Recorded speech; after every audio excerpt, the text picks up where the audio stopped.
الحمد لله وكفى وسلام على عباده الذين اصطفى أما بعد فأعوذ بالله من الشيطان الرجيم بسم الله الرحمن الرحيم والمؤمنون والمؤمنات بعضهم أولياء بعض يأمرون بالمعروف وينهون عن المنكر ويقيمون الصلاة ويؤتون الزكاة ويطيعون الله ورسوله أولئك سيرحمهم الله. وقال النبي صلى الله عليه وسلم الدنيا كلها متاع وخير متاع الدنيا المرأة الصالحة تعين الرجل على دينه. وقال النبي صلى الله عليه وسلم الدنيا سجن للمؤمن وجنة للكافر أو كما قال عليه الصلاة والسلام. اللہ جل جلالہ عمن والہ کا فضل و کرم ہے، اس کا عظیم احسان ہے کہ اس نے ہم سب کو ایمان کی دولت سے سرفراز فرمایا. ہم سب نے کلمہ پڑھا لا الہ الا اللہ محمد الرسول اللہ صلی اللہ علیہ وسلم کہ اللہ کے سوا کوئی معبود نہیں. حضرت محمد مصطفیٰ صلی اللہ علیہ وسلم اللہ کے رسول ہیں. اب یہ کلمہ لا الہ الا اللہ ہمارے دل کی گہرائیوں میں داخل ہو جائے کہ اللہ کا ہر غیر ہمارے دل سے نکل جائے اور اللہ تعالیٰ کی عظمت، اس کی محبت، اس کا یقین ہمارے دل میں آ جائے. غیر اللہ سے کچھ نہ ہونے کا یقین اور اللہ تعالیٰ سے سب کچھ ہونے کا یقین ہمارے دل میں آ جائے کہ اللہ کا ہر غیر اللہ کا محتاج ہے اور اللہ تبارک و تعالی کائنات میں کسی کا محتاج نہیں. یا ایھا الناس انتم الفقراء الی اللہ، اے لوگو تم سب کے سب اللہ کے محتاج ہو. واللہ الغنی، اور اللہ تعالی غنی ہے، بے نیاز ہے. قل هو اللہ احد، حضرت محمد صلی اللہ علیہ وسلم کہہ دیجئے اللہ احد، اللہ یکتا ہے، واحد ہے، تنہا ہے.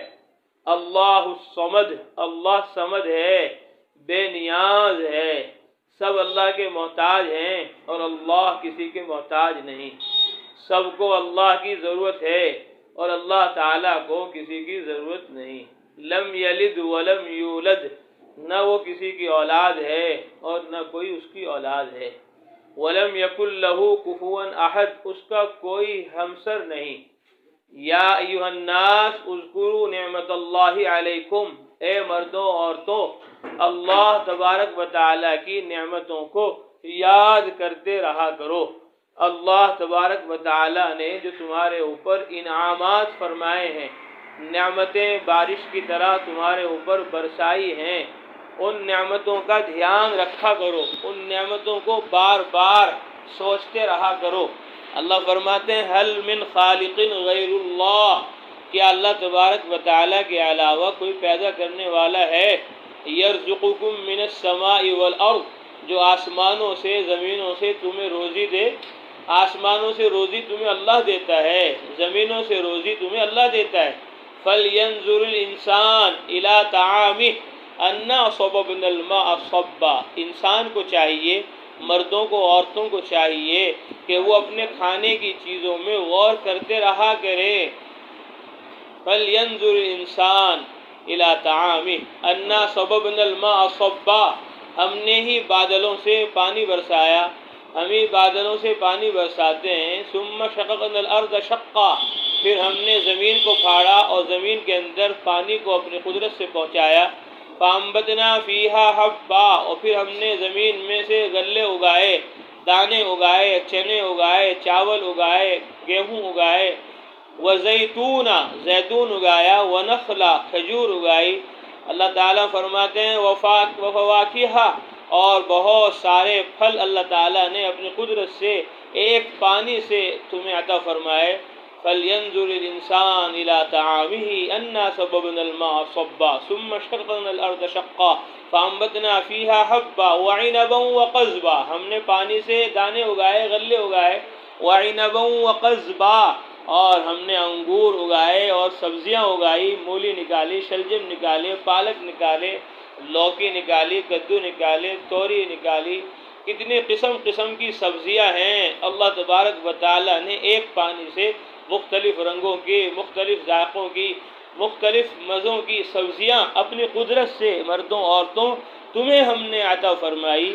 اور وَعِنَبًا وَقَضْبًا وَزَيْتُونًا وَنَخْلًا، کھجور اور انگور، اور وَفَوَاكِهَ، امرود ہم نے تمہیں عطا فرمائے، کیلے تمہیں عطا فرمائے، چیکو تمہیں عطا فرمائے، سنترے تمہیں عطا فرمائے، انار تمہیں عطا فرمائے، اور تربوز اور خربوزے تمہیں ہم نے عطا فرمائے.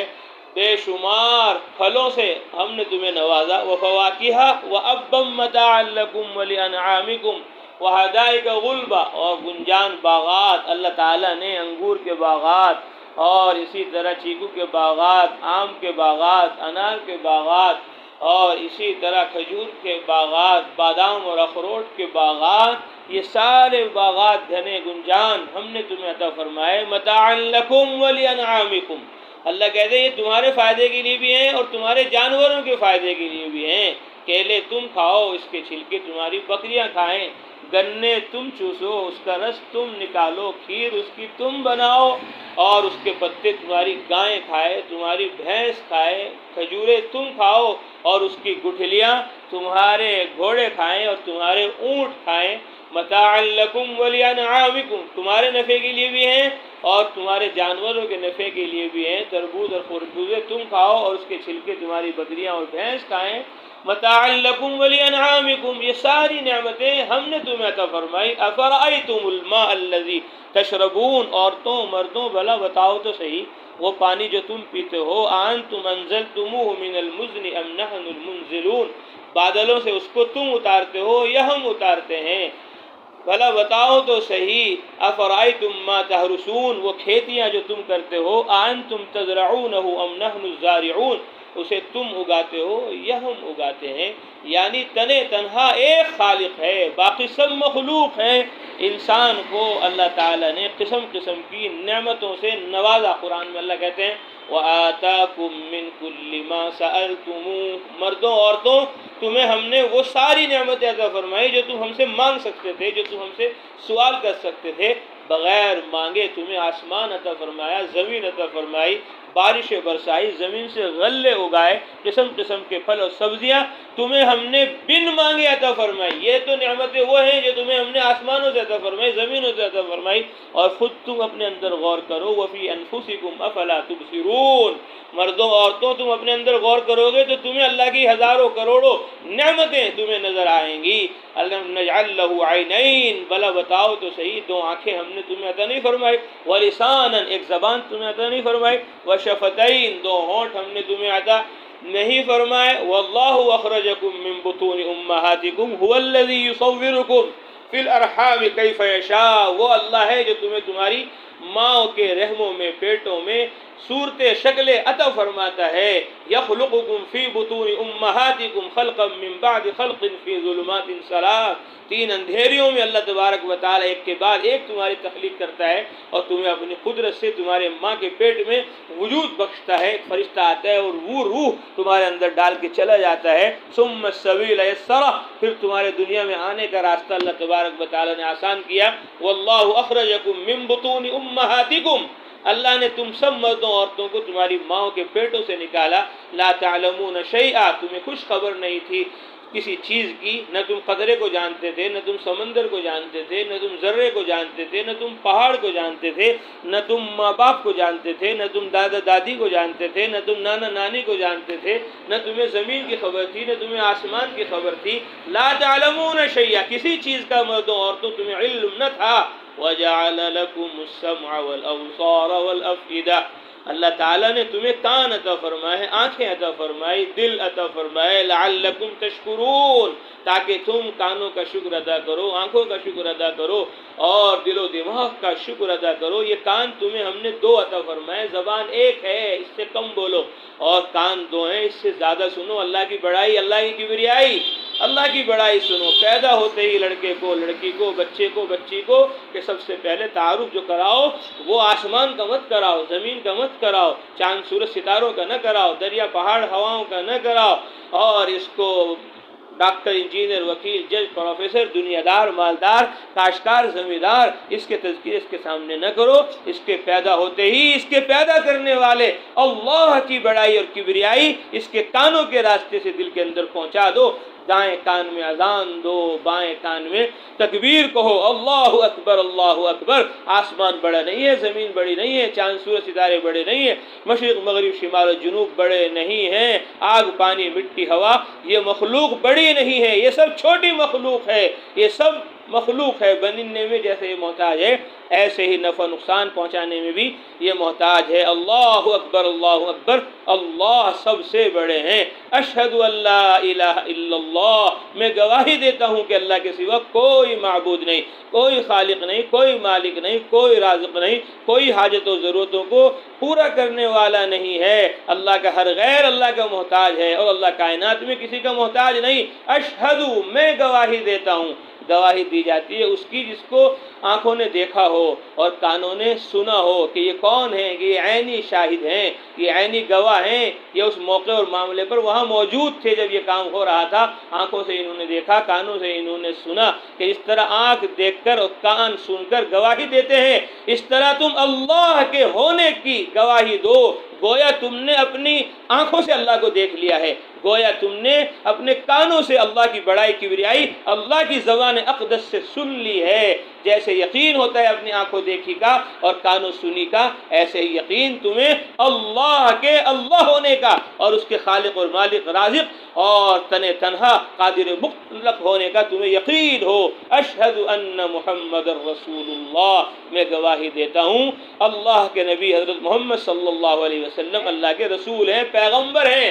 وہ ہمارے پاس اللہ کی طرف سے کتاب لے کر آئے، قرآن لے کر آئے، حدیث لے کر آئے، سنت لے کر آئے، شریعت لے کر آئے. رات دن صبح و شام ہمیں کیسے اللہ کی مرضیات اور اس کے حکموں کے مطابق گزارنا ہے، اس کے طریقے سنتیں آپ صلی اللہ علیہ وسلم نے ہمیں سکھلائی ہیں، بتلائی ہیں. اس کا ہمیں 100% پورا یقین ہے کہ ہماری کامیابی دنیا میں پھیلے ہوئے اسباب چیزوں نقشوں میں نہیں ہے. ہماری کامیابی صرف اور صرف حضرت محمد صلی اللہ علیہ وسلم والے لائے ہوئے طریقوں اور ان کے کیے ہوئے اعمال میں ہے. حیا علی الصلاۃ، آؤ نماز کے لیے. رسول اللہ صلی اللہ علیہ وسلم کا سب سے بڑا طریقہ، سب سے بڑا عمل ایمان کے بعد اور لا الہ الا اللہ کے بعد اور محمد الرسول اللہ کی شہادت اور اس کے یقین کے بعد سب سے بڑا جو عمل ہے وہ نماز ہے. نماز میں آپ صلی اللہ علیہ وسلم کا جسم استعمال ہوا، سر استعمال ہوا، پاؤں استعمال ہوئے، دل و دماغ استعمال ہوا. مخلوق سے کٹ کر خالق سے رسول اللہ صلی اللہ علیہ وسلم جڑے. آپ نے لمبا قیام کیا، لمبا رکوع کیا، لمبا سجدہ کیا، قرات کی، تلاوت کی. آپ صلی اللہ علیہ وسلم نے تسبیحات اور آپ صلی اللہ علیہ وسلم نے اللہ کی تعظیم، اس کی بڑائی کبریائی بیان کی. تو رسول اللہ صلی اللہ علیہ وسلم کے اعمال میں سب سے بڑا عمل نماز کا ہے. اس لیے سب سے پہلے لا الہ الا اللہ کو دل کے اندر داخل کرنا اور محمد رسول اللہ کو اپنے شہر لباس سے، اپنے کھانے پینے سونے جاگنے سے ظاہر کرنا ہے. اور پھر نماز میں ہمارا سب سے زیادہ وقت لگ رہا ہو. جب مرد کے اندر عورت کے اندر توحید ہوگی، یقین ہوگا، اللہ کی عظمت، اس کی بڑائی کبریائی ہوگی، تو اولاد غیر محسوس طریقے سے دیندار بنتی چلی جائے گی، سنت شریعت کی پابند بنتی چلی جائے گی. اگر باپ کی توجہ اللہ کی طرف نہیں ہے، رسول اللہ کی طرف نہیں ہے، قرآن کی طرف، حدیث کی طرف نہیں ہے، نماز کی طرف، روزے کی طرف نہیں ہے، تو لڑکے میں، بچے میں وہ صفات ایمانیہ اور اسلامیہ پیدا نہیں ہو سکتی، نہیں ہو سکتی. ماں جب تک کہ توحید کی پابند نہیں ہوگی، رسالت کی پابند نہیں ہوگی، قرآن کی تلاوت کی، ذکر کی، توبہ کی، استغفار کی، پردے کی، عورت ماں پابند نہیں ہوگی، کبھی بھی لڑکی اور بچیاں پابند نہیں ہو سکتی. باپ کا اثر بیٹا قبول کرتا ہے اور بیٹی ماں کا اثر قبول کرتی ہے. اولادیں سب سے زیادہ جو متاثر ہوتی ہیں وہ عورتوں سے ہوتی ہیں، ماؤں سے ہوتی ہیں. 9 مہینے بچہ بچی ماں کے پیٹ میں رہتا ہے اور 21 مہینے ماں کی گود میں رہتا ہے. تو جتنا اثر ماں کا ہوگا اولاد پر اتنا باپ کا نہیں ہوگا. اس لیے عورت کا دیندار ہونا اور دین کا مددگار ہونا اور سنت اور شریعت کا پابند ہونا سب سے زیادہ ضروری ہے. اس لیے ہمارے اکابر اولیاء اللہ بزرگان دین فرماتے ہیں عورتیں مردوں سے 4 گنا زیادہ ہیں۔ امت محمدیہ میں تعداد زیادہ عورتوں کی ہے، اس لیے عورتوں کا دیندار ہونا اور دین کا مددگار ہونا اور سنت اور شریعت کا پابند ہونا، اللہ اور اس کے رسول آخرت کی طرف متوجہ ہونا سب سے زیادہ ضروری ہے۔ اس لیے کہتے ہیں مسجدیں زیادہ ہیں یا گھر زیادہ ہیں؟ ساتھیوں نے بتایا حضرت مسجدیں کم ہیں، گھر زیادہ ہیں۔ تو حضرت نے فرمایا ہمارا دل چاہتا ہے مردوں کی جماعتوں سے زیادہ عورتوں کی مستورات کی جماعتیں اللہ کے راستے میں نکل کر اپنے اندر توحید کو، رسالت کو، آخرت کی فکر کو، عبادت اور دعوت کی فکر کو اپنے اندر پیدا کرے۔ مستورات جتنا اللہ سے، رسول اللہ سے، قرآن و حدیث سے متاثر ہوں گی اتنا ان کی اولادیں دیندار ہوں گی، سنت کی، شریعت کی، عبادت کی، دعوت کی پابند ہوں گی۔ ابراہیم علیہ السلام چھوڑ کر چلے گئے اپنے بیٹے اسماعیل کو حضرت ہاجرہ علیہ السلام کے ساتھ وادی غیر ذی زرع میں، جہاں نہ کھانا ہے نہ دانا ہے، جہاں پانی ہے اور نہ کوئی مخلوق ہے، بے آب و گیا سرزمین چھوڑ کر چل دیے۔ اور کہنے لگی کس کے حوالے ہمیں کر کے جا رہے؟ حضرت ابراہیم علیہ السلام نے جواب نہ دیا، خاموش رہے، بار بار وہ کہتی رہی، پوچھتی رہی کس کے حوالے ہمیں کر کر جا رہے؟ خود ہی ان کی زبان پر کلمہ جاری ہوا۔ حضرت حاجرہ نے کہا اللہ امرک بہذا، کیا اللہ نے آپ کو ہمیں حکم دیا ہے کہ ہمیں یہاں چھوڑنے کا میدان میں، جنگل میں؟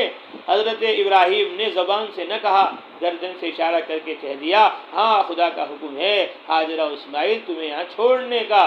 حضرت حاجرہ نے جو بات اس زمانے میں کئی ہزار سال پہلے کہی تھی، جب تک کہ ہماری مائیں، ہماری عورتیں، ہماری بہنیں مستورات اور خواتین وہ بات نہیں کہیں گی، اس وقت تک کہ دین، اسلام، سنت اور شریعت کا مزہ ذائقہ امت مسلمہ چکھ نہیں سکے گی۔ حضرت حاجرہ نے ایسی پیاری بات کہی، آج بھی سونے کے پانی سے لکھے جانے کے قابل ہے۔ ایمان اور یقین اس میں اتنا بھرا ہوا ہے کہ اللہ کے حکم پر آپ ہمیں یہاں میدان میں، جنگل میں چھوڑ کر جا رہے ہو، اذن لا یضیعنا، اب اللہ ہمیں ضائع نہیں کرے گا، اب اللہ ہمیں اپنی قدرت سے کھلائے گا، اپنی قدرت سے پلائے گا، اپنی قدرت سے ہماری حفاظت کرے گا۔ جاؤ تم اللہ کے حکم پر ہمیں چھوڑ کر چلے جاؤ۔ اسی لیے کہتے ہیں ہماری ماں بہنوں عورتوں کو بھی اپنے مردوں کو جب بھی تقاضا ہے دین کا، دعوت کا، راہ خدا میں نکلنے کا، فوراً اللہ پر بھروسہ کر کے کہہ دو جاؤ 4 مہینے میں، جاؤ 5 مہینے میں، جاؤ چلے میں، جاؤ عشرے میں، جاؤ 3 دن میں، ہمیں پلانے والے کھلانے والے تم نہیں ہو، ہمارے رازق مالک تم نہیں ہو، ہمارے خالق و مالک رازق پالنہار تن تنہا اللہ ہیں۔ الحمدللہ رب العالمین، یہ ہمارا سب کا پہلا سبق ہے نماز میں۔ تمام تعریفیں اللہ کے لیے ہیں جو تمام جہانوں کا پالنہار ہے، پالنے والی ذات اللہ کی ہے۔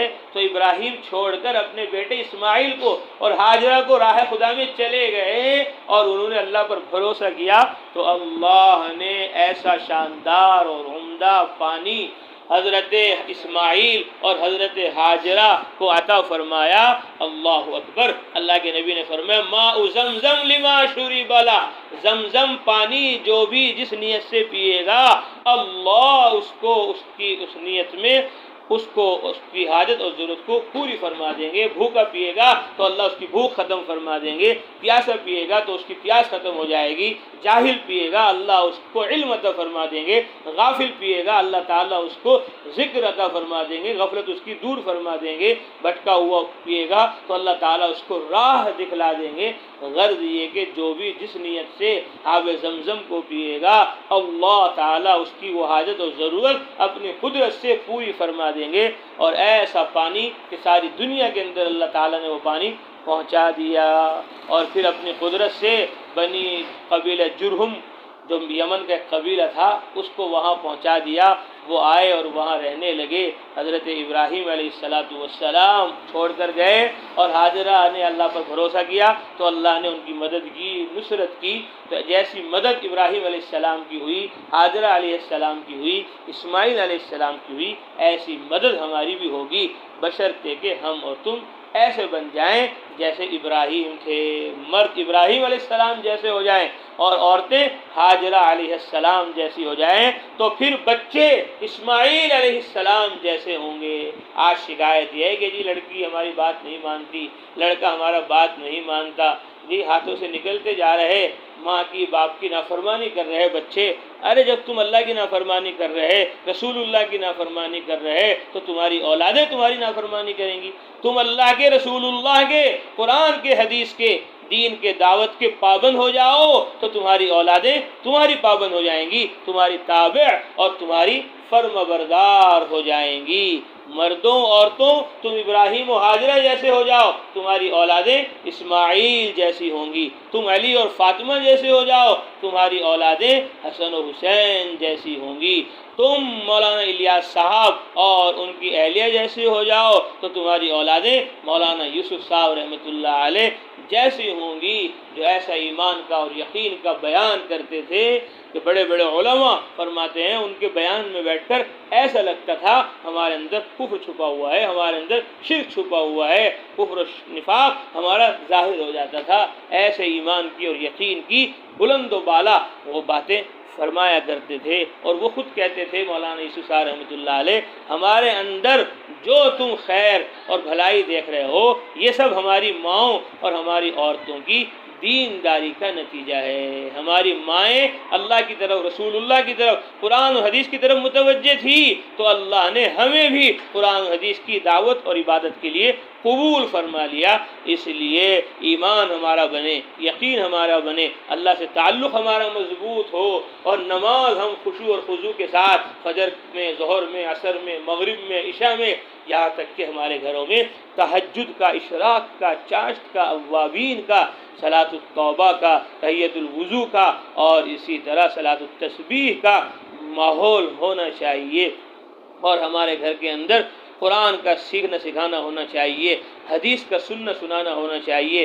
تیسرا کلمہ درود شریف، استغفار، علم کی پابندی اور ذکر کی پابندی ہو رہی ہو، اخلاق ہمارے درست ہو رہے ہوں، غیبت ہمارے گھر میں نہ ہو، چغلی ہمارے گھر میں نہ ہو، لڑائی جھگڑے ہمارے گھر میں نہ ہو، زبان سے کوئی نازیبہ کلمہ جملہ ہماری زبان سے نہ نکلنے پائے، ایک دوسرے کی خدمت کا ماحول ہمارے گھر کے اندر ہو رہا ہو، سارے کام اللہ کو راضی خوش کرنے کے لیے اخلاص کے ساتھ، دکھلاوے اور شہرت کے ساتھ کوئی عمل ہمارا نہ ہو رہا ہو، اور ہماری جان، ہمارا مال اللہ کے دین پر لگ رہا ہو، عبادت کے لیے، دعوت کے لیے، سنت اور شریعت کے لیے ہمارے گھر کے سارے مرد و عورت تیار رہیں۔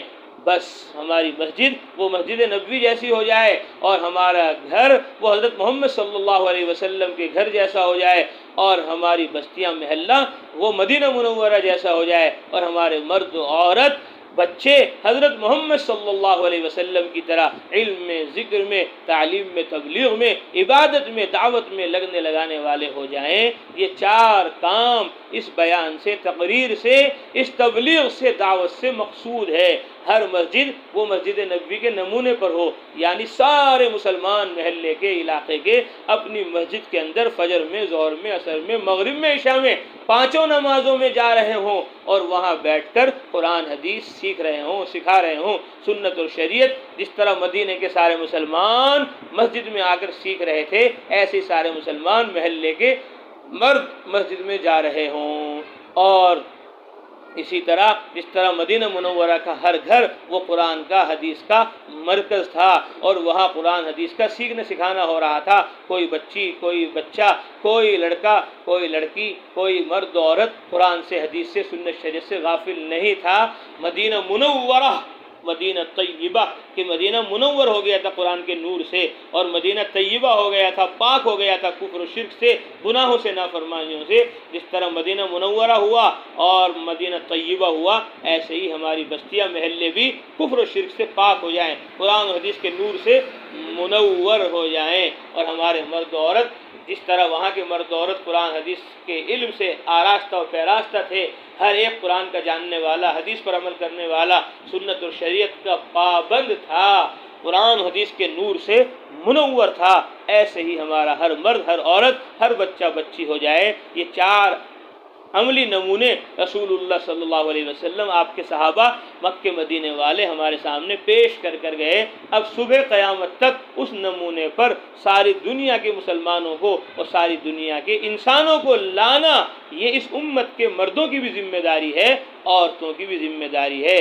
صرف اپنا محلہ، اپنی مسجد اور اپنا گھر دین پر لا دینا کافی نہیں، بلکہ یہ ماحول ہر گھر کا پوری دنیا میں ہو جائے، ہر مسجد کا پوری دنیا میں ہو جائے، ہر مرد عورت، ساری دنیا کے انسان وہ اللہ کے فرما بردار تابع دار ہو جائیں۔ اس کے لیے اللہ کے راستے میں جماعتیں بنا کر ملکوں میں جانا، علاقوں میں جانا، یہ ہماری ذمہ داری ہے۔ اللہ فرماتے ہیں کنتم خیر امہ اخرجت للناس تأمرون بالمعروف وتنہون عن المنکر۔ مردوں عورتوں امت محمدیہ تم سب بہترین امت ہو، اخرجت للناس، تم سب کو پوری انسانیت کی ہدایت اور نفع کے لیے نکالا گیا ہے۔ انسان صرف تمہارے گنگو سہارنپور ہند و سندھ میں نہیں، انسان سارے جہان میں ہے۔ جہاں جہاں تک انسان ہے وہاں تک ایمان پہنچانا، قرآن پہنچانا، سنت اور شریعت پہنچانا، عبادت اور دعوت پہنچانا مسلمان مردوں عورتوں تمہاری ذمہ داری ہے۔ اگر مکے والے مدینے والے مکہ کو نہ چھوڑتے، مدینہ کو نہ چھوڑتے، عرب کو نہ چھوڑتے تو آج ہم یہاں کفر میں ہوتے، شرک میں ہوتے۔ ارے وہ مکہ چھوڑ رہے، مدینہ چھوڑ رہے تو ہمیں گنگو سہارن کو چھوڑنے میں کیا دقت ہے؟ ہم بھی دین کی خاطر، تبلیغ کی خاطر اپنا ملک، علاقہ، وطن چھوڑیں گے۔ یہ مسلمان مردوں عورتوں کا سب سے پہلا کام ہے۔ اللہ ہمیں سب کو معاف فرمائے۔ سب سے زیادہ غفلت اور سب سے زیادہ کوتاہی مرد اور عورت جو کر رہے ہیں وہ دعوت میں کر رہے ہیں، تبلیغ میں کر رہے ہیں، اللہ کے کلمے کو عالم میں پھیلانے، پہنچانے میں کر رہے ہیں، جس کا نتیجہ آج ہم خود اپنی آنکھوں سے دیکھ رہے ہیں۔ میں نے بار بار عرض کیا ابھی رمضانوں میں، بیانوں میں، کہ ہم مسلمانوں نے، ہم دینداروں نے دعوت چھوڑ دی، تبلیغ چھوڑ دی، دین کی محنت چھوڑ دی، تو عام مسلمانوں نے نمازیں چھوڑ دی، روزے چھوڑ دیے، حج چھوڑ دیے، زکوٰۃ چھوڑ دیے، عورتیں پردے سے باہر آ گئی۔ علمان والحفیظ پردے کو اپنے اوپر فرض نہیں سمجھ رہی۔ یاد رکھو، جس طرح نماز فرض ہے، روزہ فرض ہے، حج زکوٰۃ فرض ہے، ایسے ہی پردہ بھی فرض ہے۔ عورتوں نے تبلیغ چھوڑی تو دوسری عورتوں نے پردہ چھوڑ دیا۔ مسلمان مردوں نے دعوت چھوڑی تو دوسرے مسلمانوں نے نمازیں چھوڑ دی، مسجدوں میں آنا چھوڑ دیا، عبادت کرنا چھوڑ دی۔ ہم تبلیغ چھوڑیں گے تو لوگ عبادتیں چھوڑ دیں گے۔ اس لیے ہمیں تبلیغ کرنی ہے، دعوت دینی ہے، اللہ کے راستے میں نکلنا ہے۔ یہ ہر مسلمان مرد و عورت کا سب سے پہلا کام ہے۔ قرآن میں اللہ کہتے ہیں والمؤمنون والمؤمنات بعضهم اولیاء بعض، ایمان والے مرد و عورت آپس میں ایک دوسرے کے مددگار ہیں۔ کیا کام ہے ان کا؟ یہ تو سمجھ رہے ہیں مرد ہمارا کام کمانا ہے، عورتیں سمجھ رہی ہمارا کام پکانا ہے، اور بچے سمجھ رہے ہمارا کام کھانا ہے۔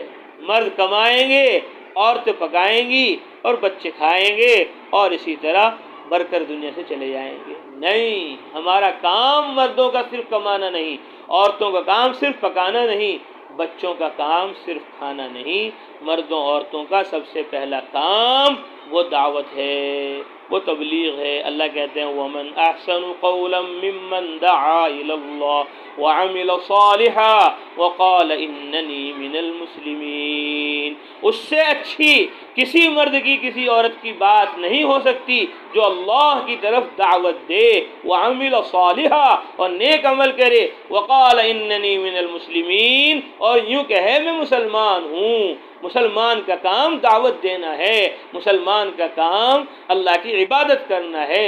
دعوت کا اور تبلیغ کا فریضہ نظام الدین سے، مرکز سے، تبلیغی جماعت سے ہمارے اوپر فرض نہیں ہوا، یہ تو اسلام کی وجہ سے فرض ہے، ایمان کی وجہ سے فرض ہے، قرآن اور حدیث کی وجہ سے ہمارے اوپر فرض ہے کہ ہم دین کے مددگار بھی بنیں اور دیندار بھی بنیں۔ اس لیے ساری مائیں، بہنیں، عورتیں نیتیں کریں کہ ہم اپنے بچوں کو 4 ماہ کے لیے اور اپنے مردوں کو 4 ماہ کے لیے 3 دفعہ 4 مہینے کے لیے ان کو بھیجیں گی۔ جب 3 دفعہ ان کے 4 مہینے لگ جائیں، اب ان کو 5 مہینے کے لیے بیرون کے لیے بھیجیں گی، اور خود 3 دن کے لیے اللہ کے راستے میں اپنے محرموں کے ساتھ جائیں گی، اپنے خاوند کے ساتھ، اپنے والد کے ساتھ، اپنے بیٹے بھائی کے ساتھ۔ عورتیں اللہ کے راستے میں 3 دن 3 دفعہ لگائیں، 3 دن 3 دفعہ لگ گئے ماشاء اللہ، اب 10 دن کا سفر کریں، 10 دن لگ گئے، اب چلہ لگائیں، اب چلہ لگ گیا، اب دوسرا چلہ لگائیں، 2 چلے ماشاءاللہ لگ گئے، اب 2 مہینے بیرون کا سفر کریں۔